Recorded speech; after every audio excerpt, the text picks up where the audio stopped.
कैसे हो बच्चों आप लोग। आज मुझे पता है बहुत टाइम बाद नया वीडियो अपलोड हो रहा है, क्योंकि यार हमारे भी कॉलेज में एग्ज़ाम चालू हो गए थे। अब आप जैसा नसीब तो नहीं है हमारा कि बिना एग्ज़ाम दिए ही नेक्स्ट क्लास में पास हो जाए। तो बस वही एग्ज़ाम चल रहे थे कॉलेज के, तो इसीलिए हमारे वीडियो आने में थोड़े लेट हो गए। ठीक है, तो आज से रेगुलर वीडियो आना वापस चालू हो जाएगा, इसका मैं प्रॉमिस करता हूँ आपको। ठीक है, वो चाहे कोई भी सब्जेक्ट के क्यों ना हो, साइंस के, मैथ्स के, एसएस के, अब से रेगुलर वीडियोस आने चालू हो जाएंगे। ठीक है, अब आपकी पढ़ाई का नुकसान नहीं होगा। तो लास्ट जो हमने वीडियो बनाई थी, लास्ट जो हमने एसएस के हिस्ट्री में पढ़ा था, वो था फॉलोइंग द महात्मा पार्ट 1।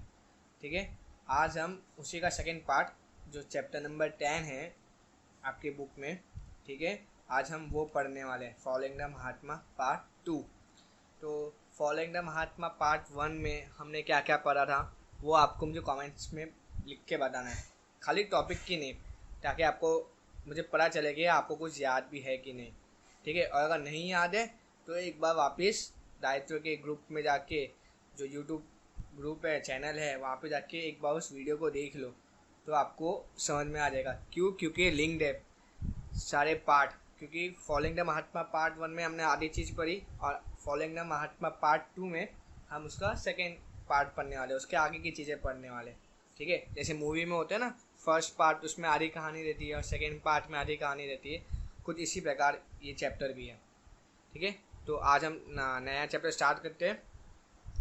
तो सविनय कानून भंग। ठीक है, सविनय कानून भंग क्या होता है? ठीक है, तो इसको इंग्लिश में क्या कहते हैं अपने, हाँ, सिविल डिसओबीडियंस मूवमेंट। ठीक है, आप सोचोगे सर ये कुछ समझ में नहीं आया, कुछ भारी भरकम वर्ड लग रहा है। ठीक है, सिविल डिसओबीडियंस मूवमेंट, इस स्पेलिंग डिसओबीडियंस की गलत लिखी है मैंने, नेक्स्ट में ऐड कर देता हूँ। ठीक है, तो अब क्या था सविनय कानून भंग, तो उसका सारांश देखते हैं हम। ठीक है, तो गांधीजी ઈચ્છતા હતા કે સવિનય કાનૂન ભંગની આ લડત એક એક વ્યક્તિની બની રહે, તેમજ બધા લોકો તેમાં જોડાય। ठीक है, अब 1929 में हमने देखा था कि ना जो कांग्रेस थी उसने पूर्ण स्वराज की मांग कर दी थी। अब पूर्ण स्वराज की मांग कर दी तो बिना लड़ाई किए, बिना कुछ एफर्ट डाले आपको स्वराज मिल नहीं सकता था।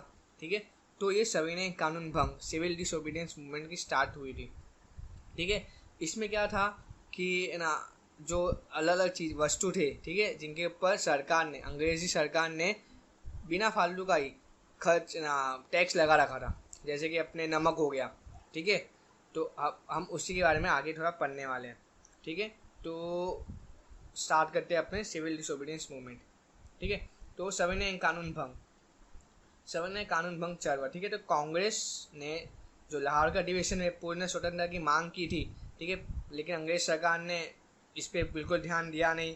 और अंग्रेज सरकार, मैंने आपको पहले कहा था कि अंग्रेज सरकार बार बार ऐसे कोई नीति लेके आती थी जिससे जो हमारा पूर्ण स्वराज की मांग थी वो दब जाती थी। ठीक है, तो इसके लिए ही, इसके सामने लड़ाई लड़ने के लिए अब इन्होंने सिविल डिसोबीडियंस मूवमेंट को हरी झंडी दे दी थी कांग्रेस ने। ठीक है, तो कांग्रेसને અમદાવાદમાં મળેલી કોંગ્રેસની કારોબારી સમિતિએ પૂર્ણ સ્વરાજની પ્રાપ્તિ માટે સવિનય કાનૂન ભંગની ચળવળ શરૂ કરવાનો અધિકાર ગાંધીજીને આપ્યો। ठीक है, तो आपको दो सवाल इसमें बनते हैं। ठीक है, कि आपको ना कौन सी सभा में ना पूर्ण स्वराज की प्राप्ति मिली थी, तो कांग्रेस के अहमदाबाद। ठीक है, जहाँ पे अपने रहते ही है ना, अपना अहमदाबाद भी कुछ कम नहीं है। ठीक है, मैं और किसको दी थी कांग्रेस ने ये, तो गांधी जी को दी थी। ठीक है, कलर चेंज कर देता हूँ मैं, गांधी जी को इन्होंने ये चरवर की उन्होंने लीडरशिप दी थी। ठीक है, क्योंकि गांधी ने इसके पहले भी बहुत सारे मूवमेंट में पार्ट लिया था और उससे ना ना सही भी किया था, मतलब कि उसके ना उसे जीत भी दिलाई थी। देखिए, उसके पहले एक क्वेश्चन अपने पास आता है कि अपने ने देखा असहकार आंदोलन देखा था। ठीक है, 1920 में नॉन कोऑपरेशन मूवमेंट। ठीक है, नॉन कोऑपरेशन मूवमेंट, और अभी हम पढ़ रहे सिविल डिसोबीडियंस मूवमेंट, मतलब सविनय कानून भंग। तो इन दोनों में डिफरेंस क्या है? ये दोनों अलग अलग चढ़ है। नॉन कोऑपरेशन मूवमेंट आपको पता होगा, असहकार आंदोलन हमने फॉलोइंग द महात्मा पार्ट 1 में पढ़ा। ठीक है, और आपको नहीं याद तो एक बार आप प्लीज़ वो वीडियो जाके चेक करो, क्योंकि अगर मैं अभी इसमें बताऊंगा तो वीडियो बहुत लंबी बन जाएगी। ठीक है, पर हम वो चाहते नहीं हैं। और जो दूसरा आज हम पढ़े सविनय कानून भंग, सिविल डिसोबीडियंस मूवमेंट, इन दोनों के इसमें फ़र्क क्या है, ठीक है। तो हम वो वीडियो के लास्ट में देखेंगे, ज़रूर देखेंगे कि इन दोनों के इसका फ़र्क क्या था। ऐसे क्वेश्चन आपके स्कूल में भी आपको कोई वैसे बताएगा नहीं, ये आपकी क्रिटिकल थिंकिंग है कि वो मूवमेंट हुआ, वो चरवर हुआ, ये चरवर, दोनों में डिफरेंस क्या है, ठीक है। तो हम वो वीडियो के एंड में ज़रूर देखेंगे, ठीक है। तो अहमदाबाद में गांधी जी को कांग्रेस ने लीडरशिप दे दी, ठीक है, सविनय कानून भंग चरवर की, ठीक है। अब सविनय कानून भंग में करना क्या था, जो अंग्रेज सरकार के जो नियम उन्होंने बनाए थे, कानून जो बनाए थे, जो सही नहीं थे, जो गलत कानून थे, ठीक है, उन्हें विनयपूर्वक, ठीक है, विनयपूर्वक भंग करना था। विनय मतलब कि बिना किसी लड़ाई झगड़े के, बिना खून खराबे के उन्हें भंग करना था, ठीक है, सरकारी कायदा का। तो उसमें सबसे पहली बात आई थी ना दांडी कूच, ठीक है। अब दांडी कूच में क्या आज ना मेन बात थी, क्या स्पेशल था, वो हम अभी देखते, ठीक है।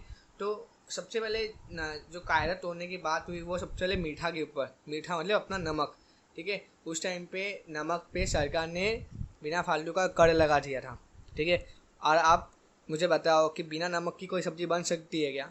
ऐसा कोई भी डिश मुझे बताओ, केक को छोड़ के, जिसमें नमक, मीठी चीज़ को छोड़ के, डेजर्ट्स को छोड़ के, जिसमें नमक का उपयोग ना हो। लगभग हर रसोई में, हर घर में, चाहे वो मुस्लिम हो, हिंदू हो, बनिया हो, दलित हो, हर जगह ये चलता है, नमक चलता है। रेस्टोरेंट हो, ढाबा हो, ठीक है, हर जगह ये नमक चाहिए होता है। और ऐसी वस्तु पे कर लगाना मतलब कि एकदम गलत, एकदम गलत था उस टाइम पे ये। और उस टाइम पे नमक तो अपने जो दरिया किनारे है वहाँ से बिना किसी ना ज़्यादा पैसे के, बिना किसी ज़्यादा रुपए के हम आसानी से नमक बना सकते थे। तो इतनी सस्ती चीज़ों को अंग्रेज सरकार ने बहुत महंगा कर दिया था टैक्स लगा के। तो वो जो गरीब लोग थे, जिनका ऐसे बोलते ना रोटी कपड़ा मकान, रोटी नमक भी खा लेंगे हम, रोटी नमक, तो उस टाइम पे नमक इतनी ज़रूरी चीज़ होती थी। और उस पर उन्होंने इतना ना टैक्स लगा दिया था कि गरीब लोग खरीद ही नहीं पाते थे। और जबकि दूसरी जगह देखो कि जो दरिया किनारा है वहाँ पे मुफ्त में नमक मिलता है। तो एक जगह जहाँ चीज़ें मुफ्त में मिल रही है, वही चीज़ को आप टैक्स लगा के बेचोगे और आपको ज़बरदस्ती खरीदना पड़ेगा, तो ये गलत हुआ ना एकदम। तो इसके लिए, इस कानून को तोड़ने के लिए गांधी जी ने दांडी कूच 1930 में चालू किया, ठीक है। तो ઉપરાંત મહાત્મા ગાંધીજી અને બધા રાષ્ટ્રવાદીઓના માનવું હતું કે મીઠા પર વેરો લેવો એ પાપ છે, કારણ કે આપણા ભોજનનો જરૂરી ભાગ છે, ठीक है। नमक को एक और चीज़ की तरह जाना जाता था, क्या? Unity in diversity.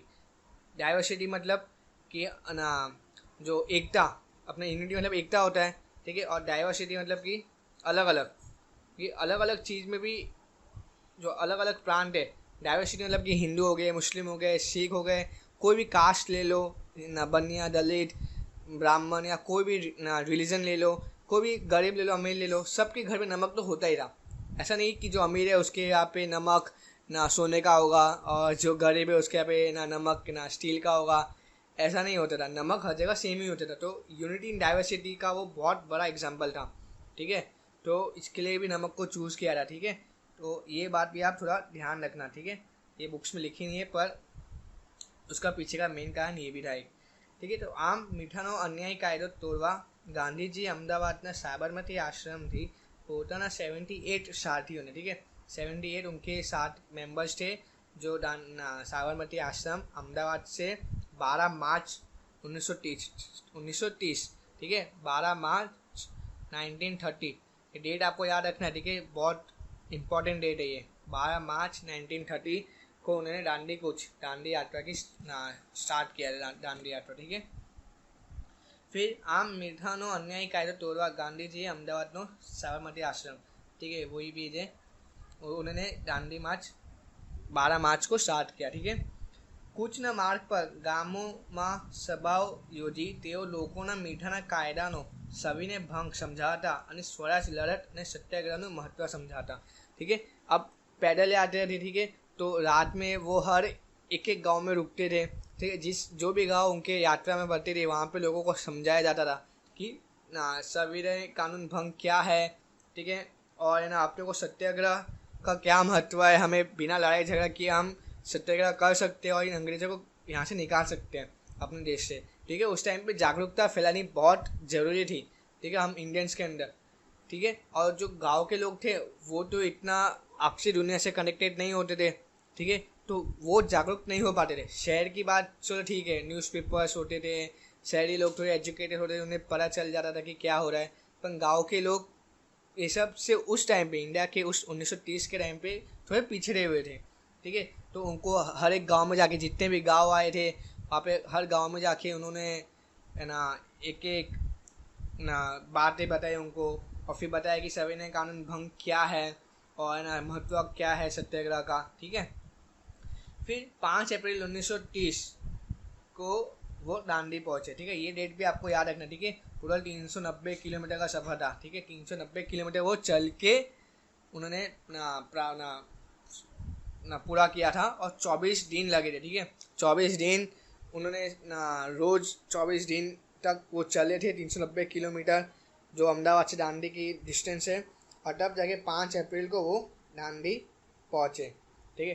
वैसे दांडी अपने सूरत के पास ही है, ठीक है। बहुत अच्छी जगह है। कभी अभी तो लॉकडाउन है, अभी जो कोरोना चल रहा है, जब का सब शांत हो जाए तब एक बार ज़रूर आना घूमने के लिए, ठीक है। और अगर घूम के आए हो तो बहुत अच्छी बात है, अपने क्लास में डिस्कस करेंगे क्या क्या है, ठीक है। फिर जब उसके नेक्स्ट दिन 6 अप्रैल को गांधी जी दरिया किनारे पहुँचे, वहाँ पे उन्होंने नमक का जो ढेर था उसको अपने हाथ में लिया और कहा, मैंने नमक का कानून तोड़ दिया, ठीक है। डायलॉग आपको याद रखना है। एग्जाम में नहीं पूछेंगे पर मैं पूछूंगा क्लास चालू वक्त, गांधी जी का डायलॉग बताओ जब उन्होंने नमक हाथ में लिया। तो क्या, मैंने नमक का कानून तोड़ दिया, ठीक है। और अपने इसको सिंघम की स्टाइल में बोलेंगे, ठीक है, क्लास के अंदर।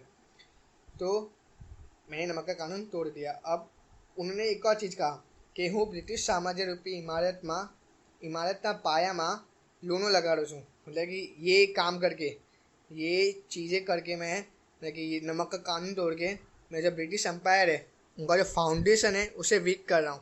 अब फाउंडेशन मतलब पाया, आपको पता है ना, कोई बिल्डिंग है तो उसका पाया पहले बनाते हैं, पाया पे ही वो मजबूत रहती है। उसका पाया जितना मजबूत होगा वो बिल्डिंग उतनी ही मजबूत बनेगी, ठीक है। और आपको पता है नमक का काम, अगर आप नमक कोई चीज़ में डाल दो तो वो उसमें से पानी अलग कर देता है, ठीक है। और जो पाया हम लगाते हैं उसके अंदर पानी एक बहुत इंपॉर्टेंट फैक्टर होता है, उसको एक प्रॉपर क्वांटिटी में मिक्स करना होता है तो वो स्ट्रॉन्ग बन जाता है, ठीक है। ये सब आप इंजीनियरिंग में पढ़ोगे, ठीक है। और अगर ज़्यादा पढ़ना है तो अपने क्लास में इसको आप डिस्कस भी करेंगे। तो उन्होंने वही कहा कि मैं ये नमक लगा के, लूना लगा के मैं जो ब्रिटिश एम्पायर है उसकी इमारत को कमज़ोर कर रहा हूँ, ठीक है। હું બ્રિટિશ સમાજરૂપી इमारतમાં પાયામાં આ પ્રસંગે લૂનો લગાડું છું, ठीक है। अब आपको क्या लगता है कि ना ब्रिटिश गवर्नमेंट ने ये इसे रोका नहीं होगा, ठीक है। कमेंट्स में सेक्शन में मुझे बताओ क्यों, आपको क्या लगता है ब्रिटिश सरकार ने, अंग्रेजी सरकार ने ये मूवमेंट को रोकने की कोशिश की थी कि नहीं की थी, ठीक है। फिर ગાંધીજીની દાંડી કૂચથી ગુજરાતની અને ભારતની પ્રજામાં અભૂતપૂર્વ જાગૃતિ અને એકતા પ્રગટ્યા, ठीक है। अब ये जो प्रसंग हुआ, उन्होंने 24 दिन चल के 390 किलोमीटर का फासला तय करके उन्होंने नमक का कानून तोड़ा, तो लोगों के अंदर एक जागरूकता फैल गई, एकदम लोग एकदम एक ना कहते हैं ना, एकता की भावना, हर देश के हर दूसरे दूसरे जगह फिर ये जो कानून भंग है, जो कानून जो गलत है उसका भंग करने का असर दिखने लग गया, हर जगह ये होने लगा, ठीक है। तो इससे देश के लोगों में एकता आ गई, ठीक है। फिर एक ये धारासोना विलेज है, ठीक है। ये धारासोना विलेज आप एक इसमें देख सकते हो कि कहाँ पे ये धारासोना विलेज है, ठीक है। वहाँ पे भी ना गांधी जी जाहिरात करी थी कि मैं ना यहाँ पे भी नमक का कानून तोड़ूंगा, ठीक है। अब जब ब्रिटिश एम्पायर, जब अंग्रेज सरकार जब ये नमक का कानून दांडी में तोड़ा, और फिर उन्हें लगा था कि इसका ज़्यादा असर नहीं होगा, पर इसका बहुत ज़्यादा असर हुआ था, ठीक है। तो देश के हर दूसरी जगह ये चालू हो गया था ऐसा कानून तोड़ना, ठीक है। वो भी विनयपूर्वक, ठीक है, विनयपूर्वक कानून तोड़ना हर देश के दूसरी जगह में चालू हो गया था। तो धारासना गांव में भी गांधी जी ने बोला कि यहाँ पे भी मैं ये जो सॉल्ट लॉ है वो तोड़ूंगा, क्योंकि धारासना में भी वो big centre of salt production, वो सॉल्ट मतलब कि नमक का बहुत बड़ा वो था ना, नमक वहाँ पे बहुत बड़ी मात्रा में बनाया जाता था, ठीक है। तो गांधी जी और अब्बास टाइब जी, ठीक है, उन दोनों को ब्रिटिश सरकार ने फिर है ना धरपकड़, मतलब कि उनको गिरफ्तार कर लिया। और फिर ये सत्याग्रह के आगे वाली सरोजिनी नायडू ने ली, ठीक है, नाइटिंगेल ऑफ इंडिया, पहली बार सुना, सरोजिनी नायडू को नाइटिंगेल ऑफ इंडिया भी कहा जाता है, ठीक है। फिर अब अपने आते गौड़ मेजी परिषदों, ठीक है। दांडी मार्च आता क्लियर हुआ, ठीक है। तो दांडी मार्च में आपको 2-3 चीज़ें याद रखनी है। स्टार्ट कब हुआ था? 12 मार्च 1930। गांधी जी ने लॉ कब तोड़ा? 6 अप्रैल को। और दांडी कब पहुंचे थे? 5 अप्रैल को, ठीक है, 1930। 1931 मत लिख के आना, ठीक है। और जो 2-3 चीज़ें मैंने आपको बताई वो सब एक बार ध्यान रखने की कोशिश करना, ठीक है। अब ये बोर्ड मेजी परिषद होता क्या है, ठीक है। तो पहले इसको हम इंग्लिश में सुनते हैं। इंग्लिश में इसको क्या कहते हैं? बोर्ड मेजी को राउंड टेबल कॉन्फ्रेंस। अब पूछो कि सर राउंड टेबल क्यों नाम दिया? ठीक है, राउंड टेबल इसके नाम दिया है क्योंकि वहाँ पे जो मीटिंग होती है, ठीक है, तो वहाँ पे कोई किसी का लीडर नहीं होता। आपने ऐसे मूवी में देखा होगा, ठीक है, कि ना मीटिंग्स कैसे होती है ना, सबसे बड़ी सीट जो होती है वो मैनेजर की होती है, मतलब कि है ना जो बॉस की होती है। फिर उसके टेबल होते हैं, टेबल के आजू बाजू सब बैठे रहते हैं, ठीक है। जैसे कि राजा का कैसे ऊपर तख्त होता है और यहाँ पे आजू बाजू दोनों side, left side right side मंत्री बैठते हैं। और बिजनेस में भी ऐसा होता है, जो सेंटर में बैठते हैं वो मेन होता है और उसके आजू बाजू सब मैनेजर्स बैठते हैं या दूसरे ना वर्कर्स बैठते हैं। तो राउंड टेबल कॉन्फ्रेंस की खासियत ये है, ठीक है, कि वो गोल होता है, ठीक है, गोल में टेबल बने होते हैं, ठीक है। गोल में मतलब कि ना टेबल होते हैं और एक एक कुर्सी होती है, ठीक है। इससे आपको क्या पता चलता है? इसमें कोई लीडर नहीं होता है। क्यों? क्योंकि राउंड टेबल है, सर्कल। अब देखो सर्कल में आप बैठ के देखो, अगर आप खेलते होंगे कुछ भी, ठीक है, आपने ना कोई स्कूल में गेम खेला होगा, सर्कल के अंदर खड़े होके, तो आपको पता चलेगा, उसमें पता नहीं चलता है कौन लीडर है, ठीक है। तो इसके लिए उसको राउंड टेबल कॉन्फ्रेंस कहते हैं, ठीक है। तो राउंड टेबल कॉन्फ्रेंस ब्रिटिश सरकार ने क्यों ना बनाया था, क्यों बुलाया था, ठीक है। तो जगत भરમાં બ્રિટિશ સરકારની દમન નીતિ આકારી ટીકા થઈ, છેવટે સમાધાનના પ્રયાસ રૂપે ગોળમેજી પરિષદો યોજાય, ठीक है। अब जो इंडिया ने जो मतलब कि ना ब्रिटिश सरकार के खिलाफ स्वतंत्रता की लड़ाई की थी, तो ब्रिटिश सरकार का हर मतलब देश ना दुनिया के हर देश में उस टाइम पे ब्रिटिश सरकार का राज हुआ करता था। तो वैसे ही हर देश में भी ये आवाज़ उठने लगी कि नहीं, हमें स्वतंत्रता चाहिए, हमें स्वतंत्रता चाहिए, हमें आज़ाद करो, ठीक है। तो इसके लिए फिर उन्होंने समाधान के लिए ना गोड़मेजी परिषद योजाई थी, ठीक है, राउंड टेबल कॉन्फ्रेंस। अब जो फर्स्ट राउंड टेबल कॉन्फ्रेंस था वो फेल हो गया मतलब कि उस टाइम पे जो इंडिया के जो भी मेन नेता थे, लीडर्स थे, गांधी जी, ठीक है, वो सब जेल में थे, ठीक है। तो આ વખતે દેશના આગેવાનો જેલમાં હતા, લોકોના સાચા પ્રતિનિધિ વિનાની આ પહેલી પરિષદ નિષ્ફળ થઈ, ठीक है। अब हमारे लिए कोई मीटिंग कर रहा है और हमारा ही कोई लीडर वहाँ पे नहीं होगा, तो फिर मीटिंग कैसे सक्सेसफुल होगी? सोचो अगर मैं 8 स्टैंडर्ड की बात कर रहा हूँ, ठीक है, मैं पूछा 8 स्टैंडर्ड में क्या डिफिकल्टी है, तुम्हें क्या समझ में नहीं आ रहा, और मैं तुमसे नहीं पूछूंगा, मैं 9 स्टैंडर्ड वाले बच्चे से पूछूंगा, यार 8 स्टैंडर्ड में क्या डिफिकल्टी होती होगी, पता नहीं चल रहा मुझे, तो मुझे कहाँ से पता चलेगा? 9th वाला बच्चा तो मुझे नहीं बता पाएगा ना। अगर मैं आप लोगों से पूछूंगा 8 वाले से, या कोई भी जिस क्लास की डिफ़िकल्टी में उन्हीं बच्चों से पूछूंगा, तो मुझे पता चलेगा ना कि डिफ़िकल्टी क्या है, आपको कहाँ समझ में नहीं आ रहा है। पर अगर मैं दूसरे सर से पूछूंगा, अरे तुझे पता है कि इस स्टैंडर्ड को कुछ समझ में नहीं आ रहा, क्यों नहीं आ रहा बता ना मुझे, तो वो मुझे क्या बताएगा, ठीक है। तो उसी प्रकार का ये ना इमेज बन गया था, ठीक है, कि ना जो फर्स्ट जो कॉन्फ्रेंस था वहाँ पे इंडिया का कोई लीडर था ही नहीं, तो फिर वो फेल हो गया। अब सेकेंड जो ना राउंड टेबल કોન્ફરન્સ था, ठीक है, ભારતમાં કેવા પ્રકારનું બંધારણ આપવું તથા સુધારાઓ કરવા તેની ચર્ચા કરવા માટે બ્રિટિશ સરકારે ગોળમેજી પરિષદો બોલાવી, ठीक है। कि अब भारत बोला था कि हमें हमारा खुद का वो संविधान चाहिए, ठीक है। तो वही कि उसमें कैसे सुधार करे और हम कैसे बंधारण करें, तो उसके लिए फिर गोळमेजी परिषद बुलाई गई थी, ठीक है।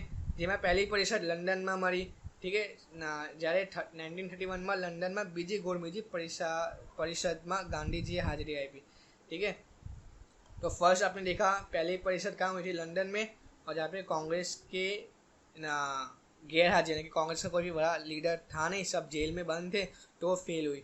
और सेकेंड कब हुई? 1931 में, ठीक है। तो उसमें पार्ट किसने लिया? गांधी जी ने। तो एक सवाल आपका इसमें से बनता है कि सेकेंड राउंड टेबल कॉन्फ्रेंस या गोळमेजी परिषद में इंडिया की तरफ से किसने भाग लिया था? तो गांधी जी का नाम आएगा, ठीक है।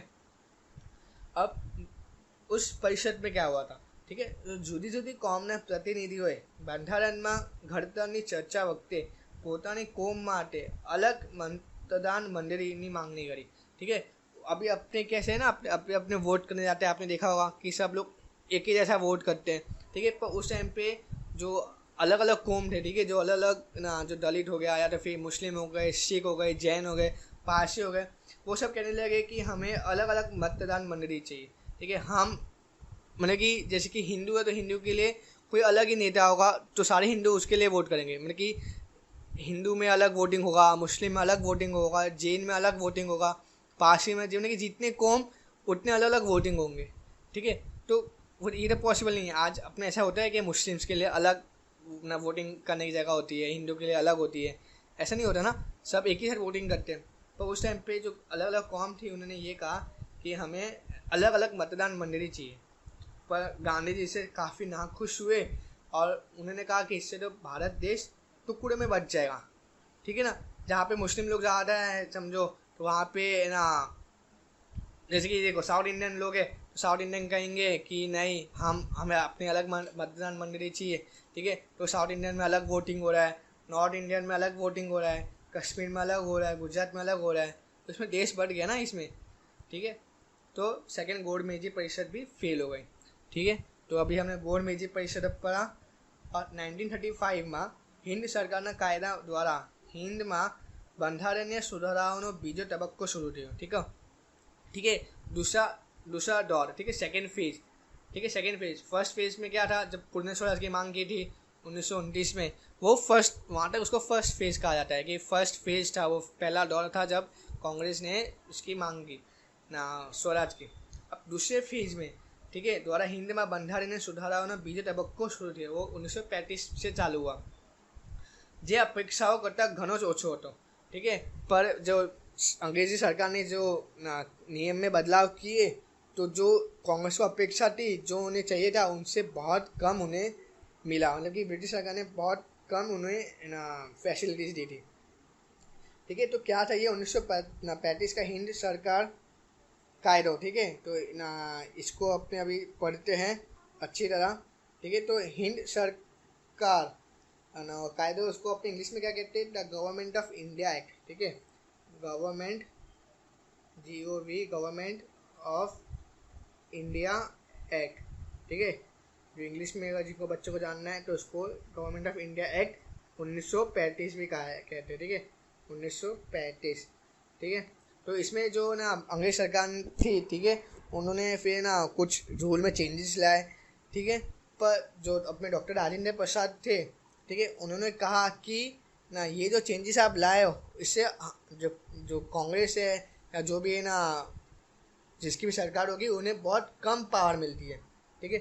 According to doctor Rajendra Prasad, ठीक है, उन्होंने कहा था कि जो हम है ना स्वराज की मांग करें, ठीक है, जो हम है ना अपनी जो खुद की गवर्नमेंट बनाएंगे, ठीक है, तो उसके पास बहुत कम राइट है, ठीक है। जो ब्रिटिश का जो गवर्नर होगा ना, वो जो सरकार बन रही है, ठीक है, उसको कभी भी ना खारिज कर सकता है, स्थगित कर सकता है। मतलब कि समझो अगर जवाहरलाल नेहरू जी ने सरकार बनाई, ठीक है, और वो अपना निर्णय ले रही है और सरकार को, अंग्रेजी सरकार को लग रहा है कि ये निर्णय अंग्रेज के हित के खिलाफ है, तो वो जो गवर्नर होगा ना वहाँ का, ठीक है, वो सरकार को स्थगित कर देगा, नहीं, सरकार को खारिज कर देगा और वापस अंग्रेजी शासन चालू हो जाएगा।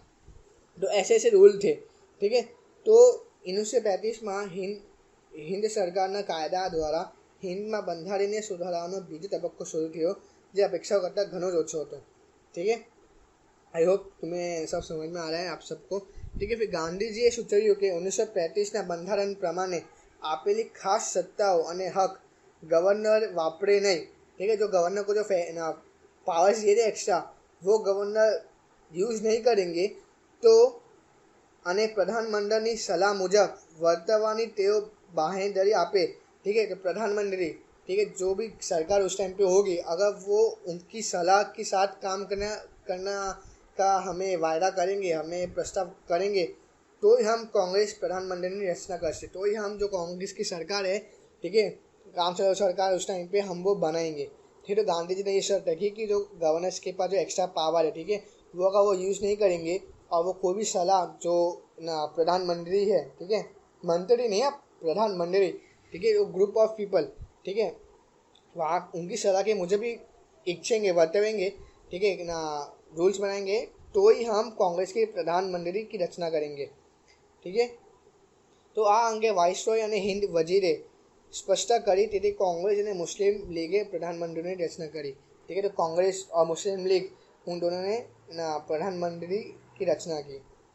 ठीक है, फिर प्रांतीय स्वराजનો આ प्रयोग, ठीक है, प्रांतीय स्वराज मतलब कि प्रोविजनल स्वराज। ठीक है, वो ना प्रांतीय स्वराज मतलब आपको कहा ना कि ना जो प्रोविंस है, जो अलग अलग जो उस टाइम पे भारत में इतने स्टेट तो नहीं हुआ करते थे।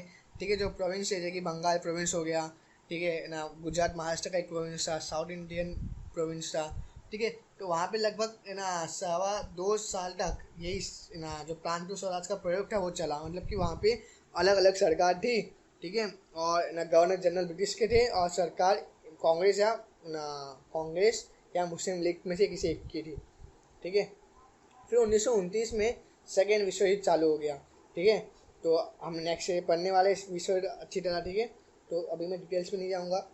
तो त्यारे हिंद ने पूछा होगा ब्रिटिश सरकार है तो अब आपको उसे मैं बताऊँगा पढ़ाऊँगा विश्व युद्ध द्वितीय विश्व युद्ध, तब आपको पता चलेगा कि कैसे इतनी सारी जो कंट्री है, विश्व युद्ध मतलब देश विदेश के जितने भी देश थे सब लड़ रहे थे एक दूसरे के खिलाफ।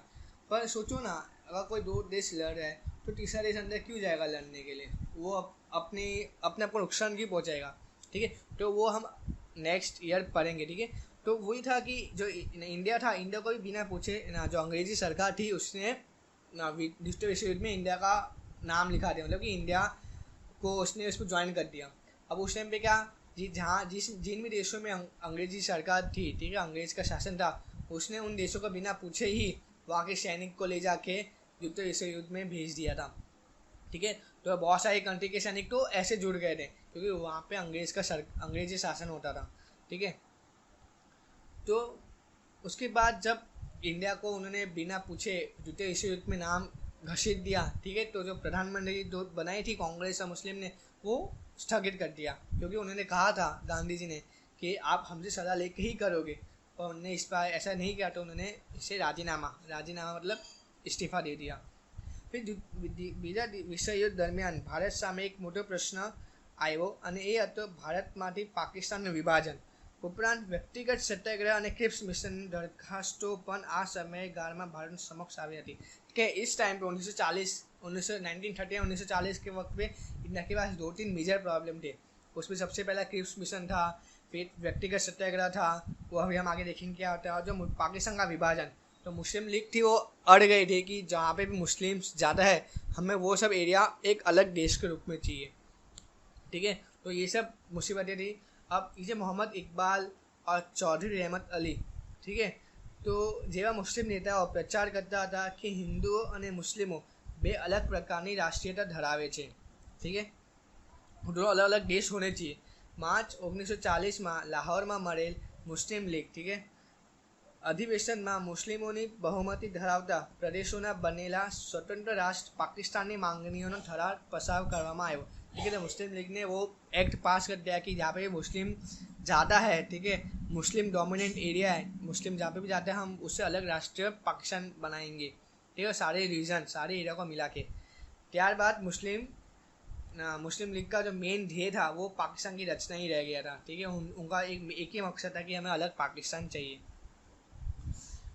फिर ना जो सेकेंड विश्व युद्ध था उस टाइम पे ना परिस्थिति बदलता देशના નેતાઓ વિચારતા હતા કે ગુલામીમાંથી જંજીરોમાં ઝડપનાર અંગ્રેજોને સહકાર આપવો કે અંગ્રેજો સામે લડત આપી सरमुख्तियारों परोक्ष रीते लाभ करवो। ये तो गुजराती मेरी वीक हो गई है, बहुत दिन से पढ़ा नहीं है। ठीक है, तो उस टाइम पे जो ना देश के नेता थे उन्होंने एक इंडिविजुअल सत्याग्रह, ठीक है, व्यक्तिगत सत्याग्रह, उसको क्या कहते हैं हम, व्यक्तिगत मतलब कि इंडिविजुअल। ठीक है, इंडिविजुअल सत्याग्रह उन्होंने चालू किया 1940 में। ठीक है, अब इसका क्या मकसद था? उस में अंग्रेज सरकार जो थी वो विश्व युद्धों में अपना एक बहुत ही इम्पोर्टेंट, ऐसे बोलते हैं क्रिकेट में ऐसे बहुत इंपॉर्टेंट टीम है, तो इस युद्ध में बहुत इंपॉर्टेंट एक टीम थी, वो बहुत इंपॉर्टेंट था, उस मेन उसी के खिलाफ विश्व युद्ध हुआ था। ठीक है, जो दो देश हुए थे उसमें एक वो भी था जिसके खिलाफ ना जो एकदम मेन था विश्व युद्ध में। ठीक है, तो वो अपने पास है ना, अब वो उस पर ध्यान देते विश्व युद्ध में कि ना यहाँ पे इंडिया में जो सत्याग्रह हो रहे हैं उस पर ध्यान देते। ठीक है। तो उसके लिए फिर उन्होंने ना जो गांधी जी उन्होंने व्यक्तिगत सत्याग्रह, व्यक्तिगत मतलब कि इंडिविजुअल, मैं ही ना इनके खिलाफ काम करूंगा, जैसे कि ना हम मास में नहीं करेंगे, मास मतलब हम बहुत सारे लोग मिलकर सत्याग्रह नहीं करेंगे, सब अकेले अकेले सत्याग्रह करेंगे, ठीक है। तो इसके लिए उन्होंने सबसे पहले ना धर्म संकट માં ગાંધીજીએ દેશના ગૌરવને શોભે એવો અનોખો માર્ગ શોધ્યો, ठीक है। वाणी स्वतंत्रता માટે व्यक्तिगत सत्याग्रह शुरू કર્યો, ठीक है। समझ में आया आपको, ठीक है। तो जो धर्म संकट था कि ना जो अंग्रेज सरकार है वो भारत में ध्यान दे कि वह विश्व युद्ध में ध्यान दे, ठीक है। तो इसके लिए गांधी जी ने एक अनोखा जो अलग यूनिक कहते हैं यूनिक, जो किसी के उस टाइम पे किसी के दिमाग में नहीं आया ऐसा कोई रास्ता निकाला, और वाणी स्वतंत्र माटे, ठीक है, speech of freedom of speech, उसके लिए उन्होंने व्यक्तिगत सत्याग्रह शुरू की, ठीक है। तो व्यक्तिगत सत्याग्रह तरीके गांधी जी विनोबा भावे ने पसंद करी, ठीक है। तो आपको सबसे पहला सवाल यहाँ पे बनता है, हु वॉज फर्स्ट इंडिविजुअल सत्याग्रही, तो आपका नाम क्या आएगा, विनोबा भावे, ठीक है। तो ये आपको याद रखना है, ठीक है, विनोबा भावे, ठीक है। फिर 1940 रोज वर्धा नजीक, ठीक है, ये जो वर्धा है नजीक है ना, विनोबा भावे युद्ध विरोधी भाषण, ठीक है, युद्ध विरोधी मतलब उस टाइम पे जो इंडिया था वो 1940 में 1939 में द्वितीय विश्व युद्ध में ना चला गया था, ठीक है। तो उन्होंने उसके खिलाफ युद्ध विरोधी भाषण दे के सत्याग्रह की शुरुआत करी, ठीक है। तो इस जगह का नाम पूछते हैं कि विनोबा भावे ने ये इंडिविजुअल सत्याग्रह की शुरुआत कहाँ से की थी, तो वर्धा, ठीक है, वर्धा से की थी, ठीक है। फिर जो उसकी 5वें दिन ही ना अंग्रेजी सरकार ने इन्हें ना 3 महीने के लिए कैद ना जेल में पकड़ लिया था, जेल में डाल दिया था, ठीक है, जो हमेशा से करते आते हैं, सत्याग्रही को पकड़ के जेल में डाल देते हैं, ठीक है। फिर हिंद ने मनावी लेवा ब्रिटेन ना वड़ा प्रधान, ठीक है, ब्रिटेन के उस टाइम वड़ा प्रधान ना मतलब कि प्राइम मिनिस्टर कौन थे, ठीक है, ये ना ब्रिटेन ने वड़ा प्रधान चर्चिल है, उन्होंने सर स्टैफर्ड क्रिप्स, जो क्रिप्स मिशन हमने कहा था, तो सर स्टैफर्ड क्रिप्स को भेजा था हिंद में ना सुधार के लिए, ठीक है। તેમજ મિશનની ભલામણોમાં હિન્દનું વહેલું સ્વશાસન આપવાની અને નવા हिंदी संघની रचना करवानी थी, ठीक है। तो उस मिशन में क्या था, क्रिप्स मिशन में कि ना जो हिंद के जो अलग जो रचना है, जो इंडिया है उसका भारतवर्ष वो अलग बन जाता, ठीक है। वो मिशन में कहा गया था कि आप जो पाकिस्तानी है वो जो पाकिस्तान जो देश है वो अलग बन जाएगा और जो भारत देश है वो अलग बन जाएगा, लेकिन कब बनेगा वो उन्होंने नहीं बताया था, ठीक है। तो वो क्रिप्स मिशन में नहीं था, इसके लिए उसका कांग्रेस ने विरोध किया, परंतु हिंद ने स्वायत्ता मतलब कि खुद की सत्ता कब मिलेगी તે કોઈ વાતનો ઉલ્લેખ ન હતો, वरी अलग पाकिस्तानी वातने पण आप भलामणों पोस्टी थी, ठीक है। उस टाइम पे गांधी जी एकदम विरुद्ध थे कि पाकिस्तान नहीं बनना चाहिए, हम सब यूनिटी में रहेंगे ना, एकजुट होकर रहेंगे हिंदू मुस्लिम, ठीक है। पर जो क्रिप्स मिशन था उसका मेन जो फंडा था ध्यान वो है ना पाकिस्तान बने उस पर भी था, और उन्होंने ये भी नहीं बताया कि कांग्रेस जो भारत को अपनी स्वायत्ता कब मिलेगी, अपनी सत्ता कब मिलेगी, ठीक है। इसके लिए कांग्रेस ने इसका स्पष्ट विरोध किया, और फिर आगे जाके ना जो सरकार थी ना इंग्लैंड की चर्चिल ने इसे वापस अपने पास वापस बुला लिया, मतलब कि ये मिशन भी फेल हो गया, क्रिप्स मिशन, ठीक है। अब हम देखते हैं क्विट इंडिया मूवमेंट, ठीक है। तो ये थोड़ा मैं इंग्लिश में लिखा हूँ, मैं आपको बता दूंगा, ठीक है। तो इसको 9 अगस्त 1942 को गांधी जी ने ना चालू किया था, ठीक है। INC इंडियन नेशनल कांग्रेस ने लॉन्च किया, ठीक है। महात्मा गांधी ने कहा 9 तारीख को कि आज अभी हम एक अंग्रेज के खिलाफ एक लास्ट लड़ाई चालू करेंगे, ठीक है। उस टाइम पे स्लोगन्स कौन कौन से दिए गए, क्विट इंडिया मतलब कि भारत छोड़ो, डू और डाई, करो या मरो, ठीक है। फिर उसके अगले दिन ही 8 तारीख की रात को ये ना देर रात को ये पास हुआ, इसलिए इसका 9 तारीख गिना था, ठीक है। 8 तारीख की देर रात को ये प्रस्ताव पास हुआ था, ठीक है, क्विट भारत छोड़ो आंदोलन। और उसके अगले दिन ही ब्रिटिश सरकार ने बहुत सारे जो मेन नेता थे, ठीक है, गांधी जी, ठीक है, और जो भी कांग्रेस के मेजर लीडर्स थे, नेहरू पटेल, सबको अरेस्ट कर लिया, ठीक है। तो उनको अरेस्ट कर लिया, पर गांधी जी ने कहा था ये जो आंदोलन है रुकना नहीं चाहिए किसी भी मूवमेंट पे, ठीक है।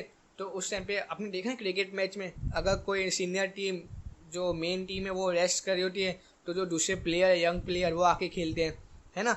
जो कमज़ोर टीम होती है आयरलैंड, बांग्लादेश, उन सब के खिलाफ वो टीम आके खेलती है जो यंगर टीम होती है।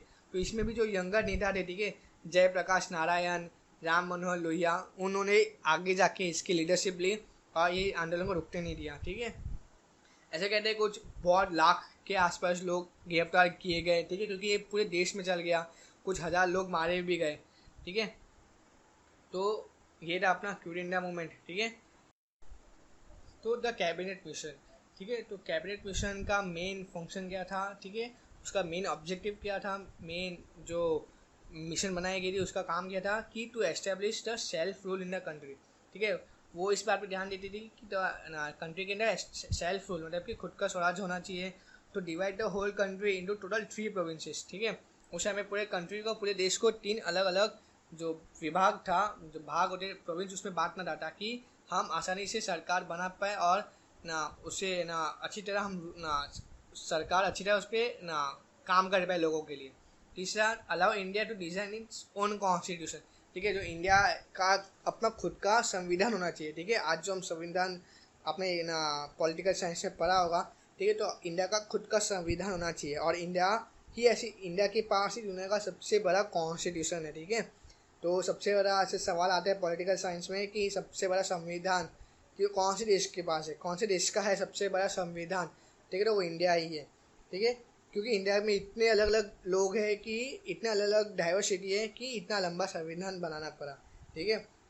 और फॉर्मेशन ऑफ एन इंटरिम और प्रोविजनल गवर्नमेंट, ठीक है, प्रोविजनल गवर्नमेंट मतलब कि कोई काम चलाओ सरकार की स्थापना करना जब तक कि कॉन्स्टिट्यूशन बन नहीं जाता। कॉन्स्टिट्यूशन बनने के बाद एक ढंग के तरीके से चुनाव होंगे और फिर ढंग की सरकार बनेगी, पर जब तक ये बन नहीं जाता तब तक एक काम चलाओ सरकार की रचना करना और उसे देश की ना दो ना जो देश का जो ना जो ब्रिटिश सरकार चली जाएगी तो देश को चलाने का काम वो उस टाइम में प्रोविजनल गवर्नमेंट करेगी, ठीक है। पर जो मुस्लिम लीग थी, ठीक है, तो उसने इस पर वापस अड़ंगा डाला, ठीक है, और उन्होंने 16 अगस्त को 1946 को डायरेक्ट एक्शन डे डिक्लेयर किया, ठीक है। तो ये भी क्वेश्चन पूछते डायरेक्ट एक्शन डे, ठीक है, डायरेक्ट एक्शन डे कब ना वो कब मनाया था, मुस्लिम कब डिक्लेयर किया था मुस्लिम ने, ठीक है। तो इसका आंसर है क्या, 16 अगस्त, ठीक है, 16 अगस्त 1946, ठीक है। अब उन्होंने ये डायरेक्ट एक्शन डे जब डिक्लेयर किया तो उसके बाद से कॉम्युनल राइट्स मतलब कि हिंदू मुस्लिम दंगे चालू हो गए, ठीक है, और ये तब तक चालू रहा जब तक पाकिस्तान बन नहीं गया, ठीक है। तो कैबिनेट मिशन में इतना कैबिनेट मिशन में इतना आपको कुछ याद रखने की ज़रूरत नहीं है, ठीक है। जो मेन चीज़ थी इसमें खाली डायरेक्ट एक्शन डे ही याद रखना था, ठीक है। तो अब हम आगे चलते हैं। अब आगे है अपना ना, एक सेकेंड ना, थोड़ा प्रॉब्लम आ रहा है। तो एटलीस्ट अनाउंसमेंट, ठीक है,